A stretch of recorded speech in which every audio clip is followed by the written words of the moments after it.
Bismillahirrahmanirrahim. Assalamualaikum warahmatullahi wabarakatuh. Selamat malam, salam sehat semua ya. Baik, kali ini adalah kuliah perdana untuk mata kuliah praktik manajemen sumber daya proyek konstruksi ya. Proyek konstruksi ini adalah kuliah tambahan untuk apa namanya? Untuk bagian dari magang 20 SKS seperti itu ya. Em, Bapak langsung saja supaya cepat ya. Nanti juga ada rekamannya. Ini bisa terlihat, websitenya bisa ya.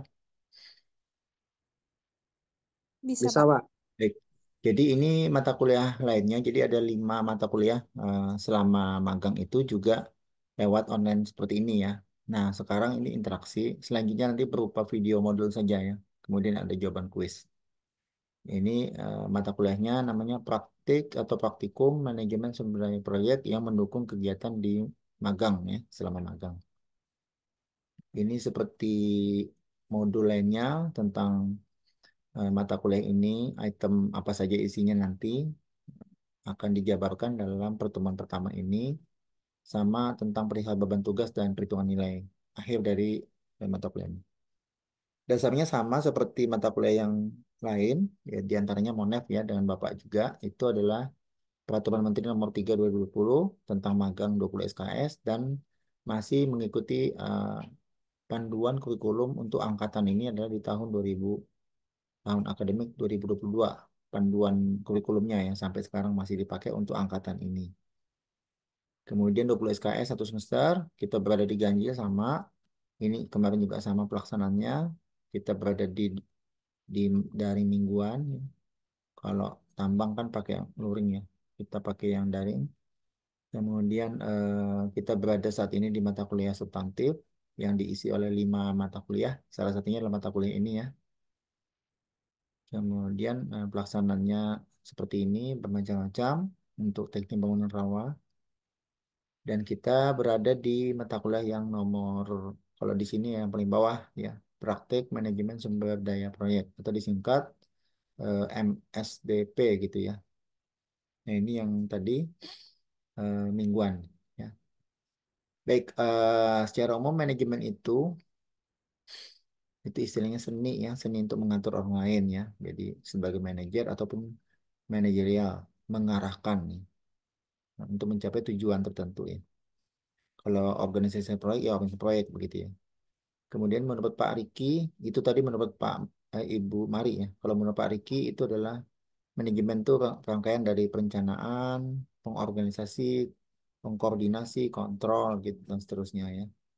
Kemudian menurut Pak Kretner adalah suatu proses bekerja sama melalui bekerja sama dengan dan melalui untuk tujuan organisasi seperti itu ya untuk efektif dan efisien.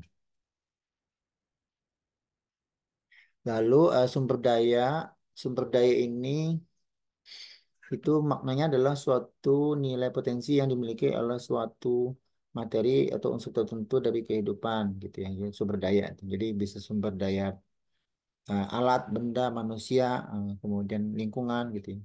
Sumber daya ini bisa berbentuk tertentu, berwujud ataupun juga tidak berbentuk atau tidak berwujud ya. Kemudian sumber daya itu bisa ada dan tidak ada, tergantung kondisinya. Ada yang bersifat kekal, ada yang bersifat sementara. Gitu. Kemudian proyek ini adalah suatu pekerjaan khusus untuk pekerjaan teknik sipil misalnya ya, atau proyek pekerjaan, rangkaian kegiatan untuk mencapai suatu kegiatan atau output. Biasanya ciri-ciri proyek itu ada waktu dan ada biayanya seperti itu. Jadi eh, seringkali seperti itu ya. Jadi mencapai tujuan itu dalam skala waktu dan anggaran tertentu. Secara garis besar, itu proyek dimulai dengan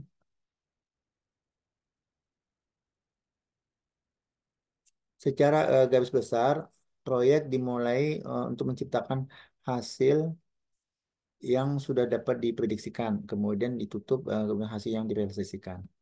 Nah, ini adalah rangkaian proyek. Jadi proyek yang selesai itu bisa memuaskan semua pihak itu Di antaranya itu ada aspek-aspek ruang lingkup yang dipenuhi ya. Tepat biayanya, tepat mutunya, tepat waktunya, kemudian ada K3 dan lain sebagainya. Jadi kalau satu komponen tidak itu bukan merupakan suatu kegiatan proyek ya. Kemudian itu ya secara umum unsur proyek itu biasanya kalau paket proyek, bagi proyek konstruksi ada tiga komponen ya, ada owner. Owner ini bekerja sama dengan tiga komponen lainnya, ada unit perencana, konsultan perencana biasanya. Kemudian ada pelaksana atau pemborong ya, atau pelaksana pekerjaan, kontraktor, kemudian ada juga pengawas. Pengawas ini kadang merupakan bagian dari perencana, kadang juga dia terpisah ya, suatu lembaga sendiri. Masing-masing ini berkoordinasi untuk memuaskan keinginan owner ya, seperti itu. Owner ini pemilik. Kalau dinas PU, dinas pertanian, Bapeda, atau badan-badan pemerintah lainnya ataupun swasta juga bisa menjadi owner ya. Bisa juga orang per orang ya. Pemilik ruko itu menunjuk pengawas, perencana dan pelaksana, pemborong itu dari suatu pemilik swasta juga boleh. Nah, materi kuliah kita untuk isi materi dari program kita kurang lebih seperti ini. Ada nanti saat ini pengantar, kemudian ada karakteristik proyek konstruksi itu apa, kemudian sumber daya material kayak apa, sumber daya manusia seperti apa, alat, kemudian penjadwalan. Kemudian nanti ada produktivitas, insya Allah akan sampai materi ketujuh ini. Itu kurang lebih, kemudian isi materinya. Untuk 8 pertemuan awal sebelum UTS itu adalah tentang pemahaman-pemahaman ini, video-video yang berujung kuis ya, kuisnya tolong jawab, pakai email Bapak nanti dibalas, kemudian menyangkut hal-hal ini, bahan, alat, sumber daya manusia, dan penjadwalan, time schedule maksudnya. Kemudian UTS, setelah UTS Bapak nanti mingguan ya minimal 7 minggu dilaporkan penggunaan tabel penggunaan sumber daya. Nanti ada diberikan contohnya penggunaan sumber daya diisi tergantung proyek masing-masing ya. Jadi di mana proyeknya nanti diisi sumber daya dalam minggu itu apa saja, alat apa saja yang digunakan, jumlah pekerja berapa, kemudian peralatannya apa saja, alat material bahannya apa saja, tanah misalnya, kemudian semen dan seterusnya, dan kondisi-kondisi lainnya ya.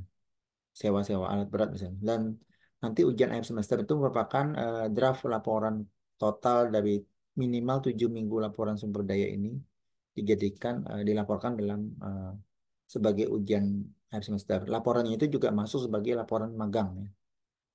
Nah, nanti isinya kurang lebih seperti ini ya. Nanti akan kita bagikan juga caption ini untuk memudahkan teman-teman mahasiswa ya. Apa saja yang dimaksud dengan sumber daya material, manusia, alat, dan produktivitas. Nah, ini kita berada di kolom yang mata kuliah yang ini tengah ini ya. Pertama sampai UTS, yang kedua sampai laporan mingguan. Nah, nanti sumber daya itu akan mengisi bab satu. Kemarin kan itu mengisi subbab 3.4. Nah, yang mata kuliah ini mengisi subbab 3.1. Nanti mata kuliah lain di sini, mata kuliah lain di sini, sehingga nanti menjadi laporan bab 3. Nanti bab 2-nya juga mata kuliah tersendiri, sehingga lengkaplah laporan ini berdasarkan beberapa 5 mata kuliah yang saat ini online mingguan.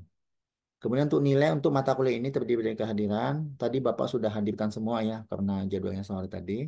Untuk pertemuan pertama ini, kemudian perilaku, tugas dari kuis-kuis, UTS itu yang dilaporkan, dan UAS ini nanti nilainya kalau terkumpul lengkap 7 minggu minimal laporan maka menjadi UASnya. Dan kalau ini terpenuhi maka nilainya biasanya kalau dari Bapak tuh full aja ya. Jadi nilainya A, yang paling rendah B gitu ya. Asal dikerjakan tugasnya. Oke. Demikian penjelasan untuk yang pertama ini. Terima kasih atas perhatiannya. Mungkin ada yang mau ditanyakan, silakan.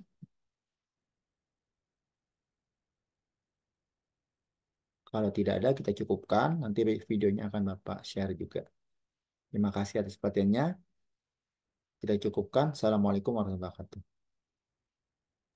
Waalaikumsalam Waalaikumsalam warahmatullahi warahmatullahi wabarakatuh. wabarakatuh.